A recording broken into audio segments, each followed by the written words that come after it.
Oh, well, hello there.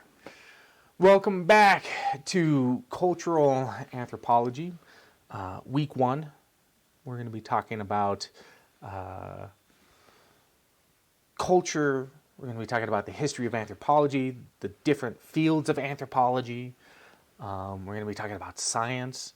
We're going to be talking about the history of anthropology and different viewpoints that we've had and some pretty important ideas held within anthropology and how some of those ideas have changed over the years. So let's go ahead and jump in. First of all, I sort of already introduced myself, but I'll do it again quickly. Again, my name is Joseph Garrett. I received my master's degree in visual anthropology from the University of Southern California, my undergraduate at Metro in anthropology. I'm currently the past president of the High Plains Society for Applied Anthropology, which is a society that works with a whole bunch of other anthropologists, and we discuss all kinds of cool anthropology stuff and have a couple of conferences every year. If you're interested, and I hope you might be, as I sort of discuss these throughout the semester, these things, you would be welcome to join us. I've worked on the Ute Mountain Ute Reservation. About 8 or 9 years I've spent down there. Worked in Kenya doing applied anthropological work. I've created a number of documentary films. 3 of them are dealing specifically with graffiti, and one of them in healthcare. I've been in anthropology doing various things over the last 27 years, doing archaeological work, cultural work, applied anthropology, visual anthropology, all kinds of fun stuff. So I have a fairly deep background in some of these. I don't necessarily like to, but I feel like I sometimes need to sort of start off with a disclaimer. Basically, this disclaimer is to let you know that throughout this course, we're going to be discussing a lot of different things. And some of these things can sometimes be hot topics for certain people. We might be discussing religion. We might be discussing sexuality or gender, all different things, race and racism. Some of these can sometimes be difficult for people to talk about. Sometimes people have very strong opinions about them, and I think that's fine, and I think that we'll have some good discussions, but I need to let you know that you will be graded on the content of this course. You might have a separate belief about something, and you can share that belief, but if you put that belief and it's different than what the content of the course was, you won't be marked for any points on it, right? So you need to make sure that whatever it is that you're writing about, that it fits within the realm of anthropology. That's not to say that we won't have a time and place to talk about and discuss these different subjects in different fields. But anthropology is also, and me personally, I like to create a realm where we can have those discussions and do it in a civil way. So we have civil discourse where it's discussion, right? Not yelling, not arguing, but trying to understand the point of view of the people that you are talking with. And I think that's a really important thing as anthropologists, as citizens of this country right now. Having that civil discourse is really, really important. So That's where this class is going to land us. We're going to be able to talk about a whole bunch of different things, but you're going to be graded on what's in the course. And we're going to create a venue of civil discourse. Okay? All right, we're moving on. So let's talk about what is anthropology, right? Well, basically, it's the study of humans, right? It's what we do. Anthropology, in general, will study culture. It'll study biology. It'll study language, evolution, archaeology, so the remains of cultures that have gone before us. And to understand anthropology, we have to understand the scientific method, because anthropology is a science. It's not the same kind of science that you're going to find with like chemistry or physics, but we approach science in a very similar way. So what is science, right? Well, science is the process in which we try and intellectually understand something through observation, through experimentation, through interaction. And with cultural anthropology, we're talking about people. And how do we learn from people? Well, we learn from people from observing, from talking to interviewing. There's all kinds of things that we can do to learn about people. It's the process in which we try and understand the world, right? It's how we can describe what's going on around us. And it's really important to understand the process in which we do science. So how does science work, and how does the scientific method work, right? So first you have to have a question, right? You have to see something in the world and you're like, I wonder how that works, or I wonder why that is, or how did that come to take place, right? You have a question and you want to figure out why. And it's all about the why. Why is this happening? So you sort of have to start out your research. You have a question.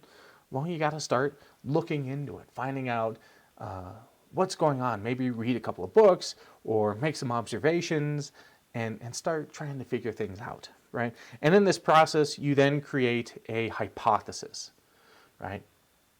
And a hypothesis is a pretty well-defined answer to that question, right? And a lot of people get the term theory and hypothesis turned around, okay? And we're going to talk about that and why that is.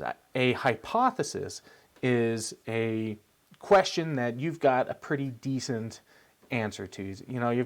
I've done a lot of research and I have this hypothesis, but I need to continue to test it. I need to make sure that it's tested. So you're going to test your hypothesis. You're going to do more research. You're going to do peer review. You're going to have people come in and ask this question, and did they do it as well? And you're going to test and you're going to retest and you're going to retest.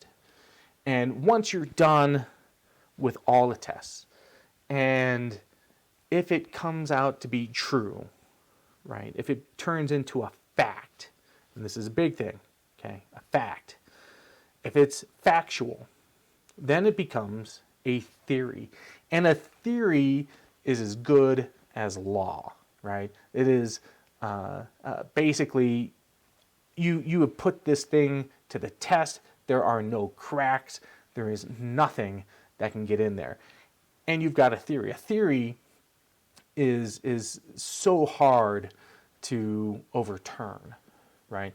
And this is where a lot of people, misuse the term theory. Well, I've got a theory about this. No, you do not have a theory about it. You have a hypothesis of what it is that you're talking about. A theory is like everything's been proven and we are good to go. The case solved, right? That is a theory. So the process in which we are going to be going through, we're really going to focus on sort of the discovery part, right? Asking those questions, creating those questions, like what are we seeing in the world around us? And then how do we go about finding out those answers? And so, and we're going to see this in like your research paper. You know, you're going to come up with an idea about what you want to do your research on. And, you know, some basic research, you're going to have to go and say, well, I've got a hypothesis about this. And then you're going to do some interviews and you're going to find out some information. And then you're going to say at the very end, like, was this true or not? You know, did it meet your expectations? So, you know, science is really important to anthropology. And here's the thing about science and anthropology. It's not like physics, it's not like math, it's not like biology where you can replicate things over and over again. Humans and culture are so dynamic. And because it's so dynamic, because it's constantly changing, a lot of times the research that we do, we'll go out, we'll do research, and we come up with this hypothesis, and then we test it, and we have a theory about something. And then 20 years down the line, that theory doesn't fit anymore, right? Because time changes things, and culture is constantly changing. And humans are so ultimately dynamic that anytime that we do something, you know, it could change later on, depending on the situation. So we take that into consideration whenever we're doing research. And it's something that's really important to understand as scientists. And I think this is really important to understand, okay? Science has no ego. People have egos, right? People will spend decades of their lives researching something, and all of a sudden, at the very end, they find out that they're wrong. And people will get upset, right? That's people, but that's not science. Science wants to know if this is factual or not. And here's the thing about good science. If you are wrong, that is not bad. Let's say you go out and you do this research, right? And all of a sudden you're going through and you're testing this and it turns out to be false, right? The answer isn't true and you put all this effort in and it doesn't work. Well, that's not a bad thing. You just spent all this time to figure out that this wasn't correct. You have now eliminated this process. And that in itself is a success. So I think that's really important to understand about science, is that it doesn't matter what it is that you're doing if you prove it true, if you prove it false. Science doesn't care, right? And as scientists, we have to try and limit our bias, right? We might have ideas, we spend our time researching and we want something to become true, but if we find out that it isn't, we have to accept that. And I think that's really important to understand about how we should approach science in general as people, as researchers. That science doesn't care if it's wrong or if it's right. Science just wants to know, right? So as scientists, I feel like that's a really important thing for us to understand. And that's also sort of the approach that we're going to be taking throughout the semester, right? Is sort of understanding and accepting our own personal biases. And we're going to be talking about what personal bias is. And then understanding how that fits into science and how we accommodate it, how we incorporate it into our research, and then how we can have it expressed in our research so that, you know, people can say, oh, okay, I know where this person is coming from, I know what their experiences are, and they've done everything they can to eliminate that bias. And that's really important to understand in the scientific realm. People have egos. You know, you want something to be right, you want something to be proven true, and that's fine. But how we incorporate that into our research, well, we have to figure out how that works. If we look at early anthropology, early anthropologists sort of started out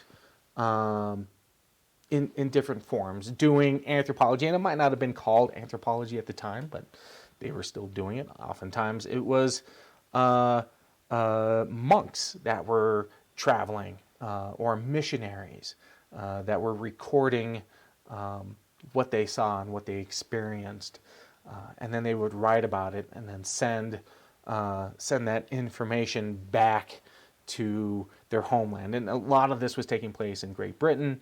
We have some of our earliest anthropologists showing up there. Sometimes they were what we would call like armchair anthropologists. They would read about other cultures that other people had experienced, and then based off of their experiences, formulate these ideas of culture. And we're going to find out why that's not great. Right? It already sounds, you know, a little fishy, but, you know, to do true, honest field work and ethnographic research, a lot of times you kind of have to go there and be a part of it. So that's just a part of it. Doing the background reading and stuff like that is very important. But to really, truly do anthropology, you have to be there. A lot of it sort of stemmed from when travel became much easier. Okay, so as globalism started to take place, as ships became more frequent in their travels, in their exploring the world, all of a sudden it was like, oh, you know, now I can actually go about and see these different places, and I can experience different cultures and get to understand who these people are and learn their language and all of this stuff. And so early anthropologists would oftentimes leave for years to travel around and find some place, and they might spend a decade in one location learning about that culture. And sometimes trying to convert it. This is oftentimes the case, especially when it came to the church. Oftentimes you found the most educated people in churches because they had the ability to read and to write, which wasn't always that common in certain places. Literacy wasn't always a thing that everyone had access to. So, and they also had the funds to do it. They could get the resources of the church to send them places. So, oftentimes early anthropologists were oftentimes associated with the church, right? Whatever church that was. There are 4 fields of anthropology, 4 main fields, and then there's a bunch of subfields, and we're going to be talking about each of those. Cultural, this is what we're going to be talking about, right? This is about people, right? You've got physical anthropology, and physical anthropology is sort of based on evolution, on how people have dealt with diseases.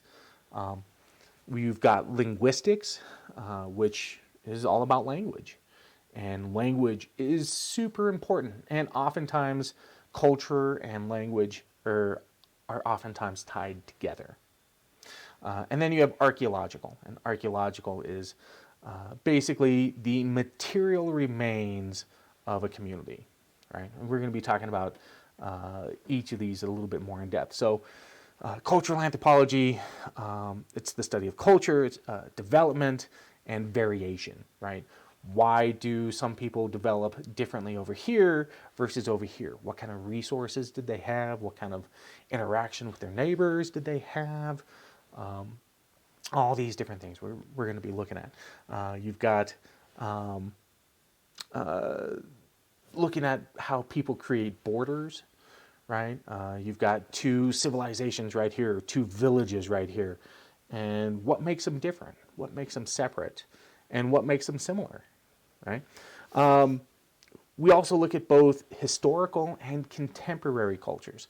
And that's one thing about cultural anthropology that is a little bit different from some of the other fields, especially sometimes physical and archaeological, is we deal with contemporary issues, people living today. Linguistics also deals a lot with people living today. So we're looking at historical and contemporary peoples. We look to understand why people are different, right? What is it that makes them different from us, right? Or from their neighbors? What are the things that makes them and makes them different, and how do we celebrate that? How do we understand that? It's pretty cool. And then we look at the similarities. What are the things that they share? It uses ethnographic research, and we're going to be talking about what ethnographic means, to compile information and to understand how it might change in the future, right? So one of the great things about understanding culture today is that in some ways we can look to the future and say, well, we can kind of predict about what's going to be happening, right? If this is how things have been going in the past, we can sort of start to look towards the future and say, well, these are the things that we can start to predict. And that can be hugely beneficial, depending on what field you're going into. So, cultural anthropology is very dynamic, very interesting. We look at physical anthropology, biological origin of the human species, how we have developed into sort of the modern day example of humans, of Homo sapien, how our genetics have changed, how our bone structure has changed, how our diseases and mortality. So we can take old bones and we can look at them and say, oh, well, I know how this guy died, because I can see it in his bones, right? It's possible to do that if you examine them closely and say, oh, I've seen this before. It also looks at how people have interacted with animals. And this is really important because we are so closely connected to other animals in this world. And, you might have pets, you might have a dog or a cat or a ferret, maybe a parrot, something like that. And how did they become domesticated, right? Why do we ride horses? Why do we herd cattle or sheep? And how did we get to a point where we had, say, like so many variations of dogs, right? Why are there so many variations of dogs? Well, there's a reason behind that. And oftentimes that can be looked at through physical anthropology and how we have adapted different species to do other things. And also covers primatology, right? Primatology is the study of the great apes. So chimpanzees, bonobos, gorillas, orangutans, and it helps us understand our nearest genetic relatives, right? And we can take a look at these great apes and start to understand our own physical development and how they have changed, how they broke off from our own family tree. And it gives us an idea of what our own past could have been like. Linguistic anthropology, the study of language, both written and spoken, And when we get to language, we're going to find out a whole bunch more about how language is so important to us. How language changes due to cultural imperatives. What does that mean? Well, that's, for example, like Americans, we have car culture, right? We love our cars. We have so many different words for cars, right? We have car, we have truck, we have pickup, we have hoopty, we have hot rods, we have rat rods, we have semis, we have all these different things for all of these different activities and needs within our own culture. And if you were an Inuit in northern Canada or Alaska, you would have 40 words for snow, right? Why would you need 40 words for snow? Well, because that's a survival issue, right? You need to know what you're facing. What kind of snow is this, and how is this going to impact my life immediately? So depending on where you are and what you're doing, you're going to have cultural imperatives, and that shows up in language. We can look at, as linguists, we can trace back languages and how they fit together and where their origins come from. We can take, for example, English and how it's connected to Germanic languages, how it's connected to Latin, and then how those languages have parent languages and how they develop, and where do we get all of our words, and how do we create new words, and how does that fit into things? And we also have to understand that our words, and this is something that I will harp on all semester, is that our words determine our reality. Okay, language determines our reality. What we see, how we are capable of describing something determines our reality. And so this is really, really important to understand. And we're going to dive into that later on. Archaeology, right? Archaeology is the study of material remains left by previous cultures. Now, sometimes as archaeologists, we might look at stuff that's even just like 50 years old. I have been through a lot of dumps, right? People just dumping stuff off on the side of the road, and all of a sudden it becomes an archaeological site. We go through there and figure out, well, what were they throwing away? And half the time as an archaeologist, that's what you're looking for, is trash. It's not glorious. It's not a glorious job, but sometimes you can find some really cool things like 1,000-year-old trash, which is actually kind of cool, right? But that can tell us about what that culture was doing, right? What did they discard? And if you know what they discarded, then you know what they were using it for.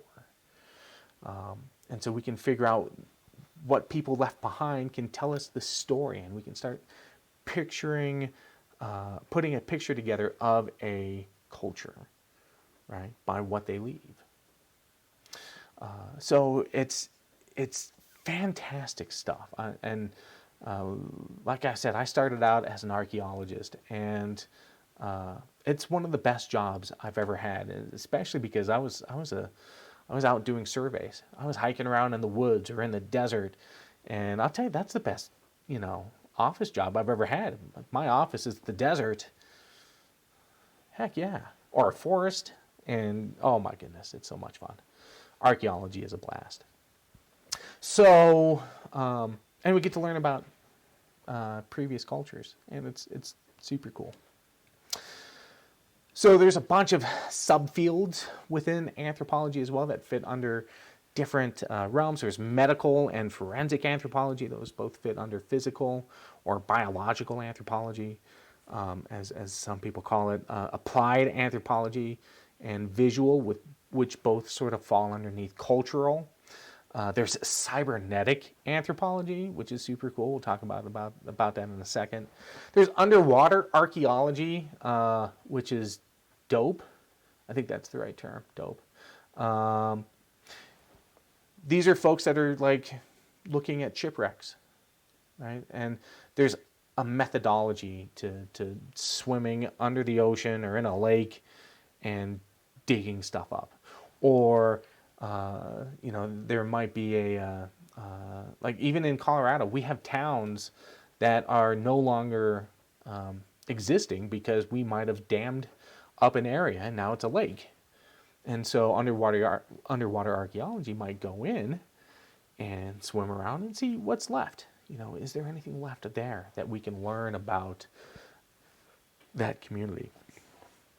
And we are creating new and more specialized fields, and it's super cool. It's always expanding. We're always looking towards new things. Medical anthropology, which I think is really important to understand how people interact with within the medical field. How do institutions, how do doctors, and how do patients interact? Okay, so this is really important. For example, I had a professor in undergrad who had this experience where he was working with Doctors Without Borders. And they were having problems, and they were working on a Native American reservation. And they were having problems with women coming into the clinic. They could get men to come into the clinic, but they couldn't get women to come into the clinic. And so they brought this guy out there, and he's like, okay, well, let's figure out what's going on. And what ended up happening, and it seems rather interesting, or maybe harmless, but it still had a fairly large impact on the community.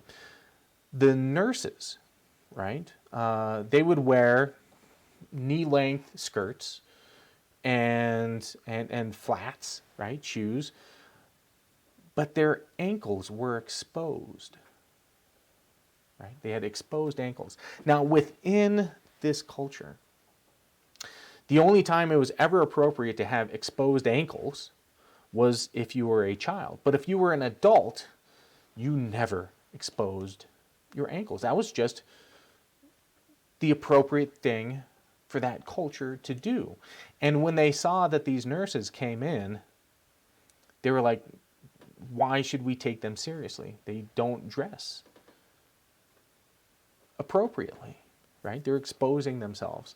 Now, coming from a culture like ours that has some pretty loose ideas about what is appropriate to wear, and how if you were to go to a nursing office today and see someone with,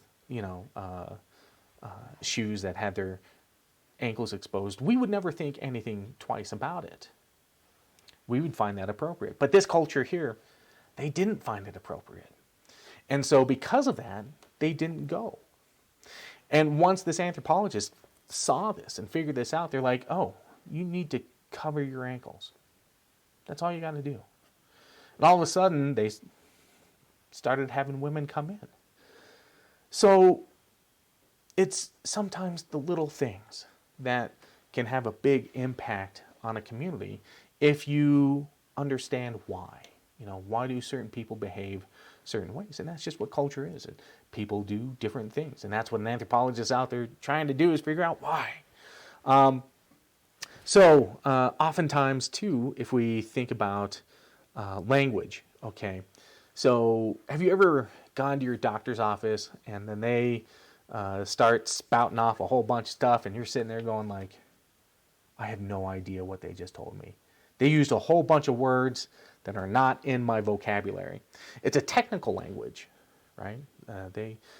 Doctors go to school for this for years, and they learn all this stuff, and they write it down, and then they give it to you, and you're like, I really don't know. Well, medical anthropologists will sometimes help bridge those language gaps, right? Especially when they're from different cultures. When you have people coming into a doctor's office from a different culture that might not understand what's going on in that doctor's office. And this can happen both ways. If you're an American and you go to South America and you need to go to a doctor's office, you might have some issues understanding what's going on there, because that medicine, that practice might be a little bit different than what you're used to. And so that's what medical anthropologists do, is they understand it. And then they also incorporate different types of medicine as well. They might say, traditional Western medicine is really good at fixing bones and doing like really good trauma stuff. But if you look at like traditional Chinese medicine, that has a tendency to deal more with fixing the problem before it gets to be a problem, right? So when we look at that, you know, the medical anthropologist might say, hey, you know, let's talk about maybe some alternative ideas that might help you out. And they're really interested in healing, you know, and healing comes in many different ways. Mending of the body, healing the spirit of the soul, you know, if it's spiritual, you know, medical anthropologists are going to look and try and understand all these different practices and how they can impact that community, whether they're a part of that community or whether they're studying that community. They're out there trying to understand. Forensic anthropology, I don't know if any of you have ever watched the show Bones, but she is a forensic anthropologist, and she's out there looking at bones, trying to find out, you know, why this person died, how did they die, and sometimes it's pretty gruesome. Not my thing. Definitely not my thing. You know, dead bodies and stuff, that's just gross. I don't want anything to do with it. But other people do. Other people think it's really cool that you can go in and look at some bones, and you'll see a fracture in someone's arm, and you'll look at that fracture and you're like, oh, I know how they broke that arm. How did they do that? You know, did something hit them and fracture it, or was it a twist? You know, was that how it broke? You know, all kinds of different things can be expressed in bones. How did they die? Was it a disease? Right? We've been able to tell all kinds of things about how people lived and died based off of how their bones reacted to a disease. So all kinds of cool stuff with forensics. And a lot of forensic anthropologists also work with law enforcement, right? Sometimes they work as coroners. Sometimes they work within various departments in various different fields. Sometimes they are contracted out to the police or to whoever, or sometimes they might do research. There's plenty of forensic anthropologists that have done work in like war zones, where they will look for mass graves, or for like the American Army, you know, there's a lot of anthropologists have gone over to like Vietnam and Korea and have worked on repatriating American bodies. Like we can figure out who is an American and then bring them back home, right? That forensic anthropologists are capable of doing that. It's pretty cool stuff. Applied anthropology. This is something that I've worked with a lot in my experience. And basically, it's sort of an approach to cultural anthropology. One of the things that's really important to understand about anthropology in general and cultural anthropology is that for a very long time, we have sort of taken the approach of trying to understand the culture, but do not interfere. If you're familiar with like Star Trek, okay, and I'm gonna sort of show my geekiness right now, because I'm a huge Star Trek, Star Wars nerd. I will be bringing up references throughout the entire semester. Star Trek has a thing called like the Prime Directive, right? Do not interfere with another culture, right? And a lot of cultural anthropologists have taken to this idea of do not interact, do not impose any ideas or interfere with the activities of a culture. Applied anthropology is a little bit different. Applied anthropology is going in my case, I was working on the Ute Mountain Reservation in southwestern Colorado. And we were bringing in students to work within various departments within the tribal government.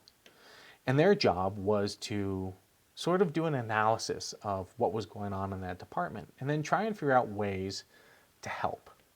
And that's where applied anthropology kind of comes in, is that you're there to do an analysis and then create a culturally sensitive and sustainable solution to whatever their problems are. And this can take place in a lot of different ways and in a lot of different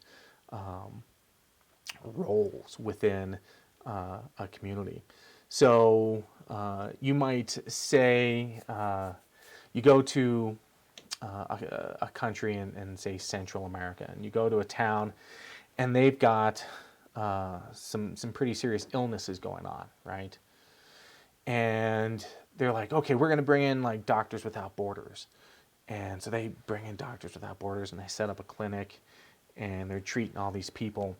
And an applied anthropologist might come in and they're like, okay, you got all these sick people. Why? Why are they sick? What's going on? And you start searching around and you figure out, oh, you know, the water, there's bad water. And if you fix the bad water, if you get clean water going on, clean water is, you know, much better than dirty water because there's no diseases, right? And if you eliminate that dirty water, then the instances of those illnesses are going to go down. And then the need for, like, the Doctors Without Borders will become lesser.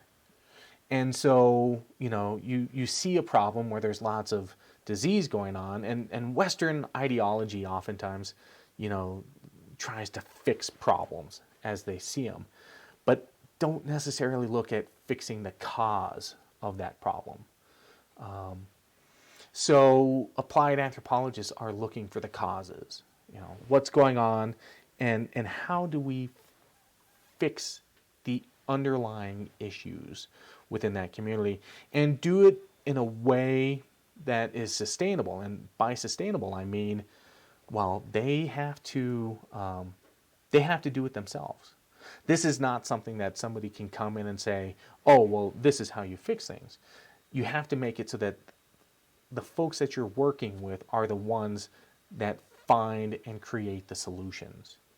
And it's your job to sort of point it out and to be that translator and to be the person that comes in and looks at things in a different way, sort of thinking outside of that cultural box. So that's where applied comes in, and it comes down to oftentimes problem solving, right? We've got a problem, we need to fix it, and we need to find out what the causes are. And so that's where cultural anthropologists will oftentimes come in and look for those solutions. Visual anthropology, this is where I come in. We combine ethnographic theory, ethnographic research, and we're going to find out what ethnographic means. Basically, ethno basically resembles culture, right? As far as a term goes, culture and ethnographic are two exchangeable terms for most things. So basically, what we're doing is we're looking at culture. We're trying to understand that culture. We just call it ethnographic research. And cinematography. So how to shoot film, how to do lighting, how to edit and create a good narrative, a good story to present this information and to make it explainable. So we oftentimes use the visual arts to describe things. It's a little bit more rigorous than what a traditional documentarian would do or what journalism does. We are very, very, when we're doing a project, we usually take a lot of time to do a very deep dive into that community and to do our research. And to record all of our information. And it's also very, it works within the community. So if I were to do a film, anybody that I'm working with has a say in how that film looks, right? Because it is a representation of them. And so as an anthropologist, I need to make sure that it's incorporating all of these different ideas. And we're going to talk about some of these ideas here pretty soon. And we also do other things, other types of media recording. For archaeology, we might use photogrammetry, which is the process in which we take like a whole bunch of photos of an object and then turn it into like a 3D model that can be then later examined. You know, say you're out in the field and you don't want to take something back to the office or back to the classroom. I can go out there, photograph it, create a 3D model, and then put it on a big screen, and then students can observe it and look at it and move in and around and look at all this different stuff, and it's really cool and a lot of fun. And you get to use drones and stuff, and that's super cool. Cybernetic anthropology, I think it's a fascinating field, which is becoming more and more important in our modern day society, basically because we are including technology into our daily lives, right? Have you ever left your house and you forgot your cell phone? And did you all of a sudden panic or have this sense of dread or have this anxiety pop up and be like, oh my God, I left my phone at home. No one's going to be able to get a hold of me. I'm not going to be able to check Facebook. My Twitter account isn't going to be filled. Oh my God, right? Have you ever felt that? I have. I have felt that. I have had anxiety that, oh my God, what if I miss a phone call? Right? And it's fascinating because if we look at what's going on today versus even, 20 years ago, and certainly like 30 years ago, where the majority of the population out there didn't have cell phones, didn't have that connection to that technology, we dealt with things very differently, right? How did we survive without cell phones? It's insane, but it becomes a tool and becomes a part of us and how we interact with those things. And then also sort of like there's the biological aspect too. What if you lose a limb?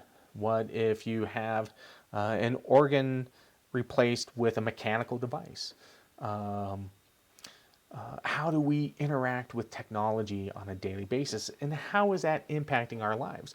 If we are sitting in front of computers all day, how does that impact us biologically, right? What is it doing to our stance, right? Our shoulders, how does it affect our bodies? How does it affect our circulation?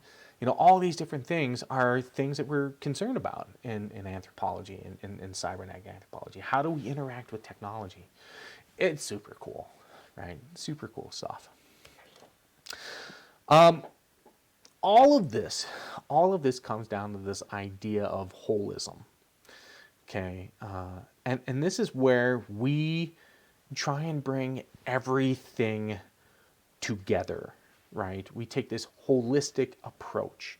And this is really important within anthropology. And we're going to be talking about this throughout the entire semester. As we're covering different fields, we're going to start, or different topics, we're going to figure out how all of these things work together, right? We're going to look at them separately and then together. And that's going to be part of your research paper too. I'm just giving you a heads up. So yeah, holistic approach. We incorporate everything into it. And it's really important to get that whole picture. We don't want to leave anything out, because if we leave even just something little that we think isn't going to have a big impact, but it really can have a big impact and we might not know it. So that's why we try and incorporate all these different things. Okay, so I'm going to stop here, give you guys a break, and then we'll start up with the next part of this lecture, and we'll continue on. Okay, see you in a few.